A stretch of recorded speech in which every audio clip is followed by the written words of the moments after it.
Hi guys, তো আজকে এই 10:10-15 বাজে। এখন বাইরে হচ্ছে কষা মাংস রান্না। ভাত হচ্ছে তাই ভালো করে দেখাতে পাচ্ছি না। এই দেখো, মাংসটাকে দই দিয়ে ভালো করে মেখে রেখেছিল, ম্যারিনেট করে আমি পুড়িয়ে উঠে উনুন ধরিয়েই বসিয়ে দিয়েছি।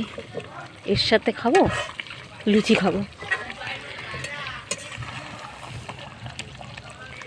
লুচি আর মাংস। এখনও মাংস কষানোই হচ্ছে। কষানো হয়ে গেলে একটুখানি গরম জল দিয়ে দেবো, তারপরে ফুটবে। আগুন হচ্ছে, দেখেছো কীরকম? সাংঘাতিক আগুন হয় কাঠের রান্নার। যে একবার খেয়েছে, সত্যি বলছি, কাঠের রান্না যে খেয়েছে সে কিন্তু কখনোই ভুলতে পারবে না। কাঠের রান্নার টেস্টই আলাদা। তো গাইস, অনেক রাত হয়ে গেছে। টাটা, গুড নাইট সবাইকে।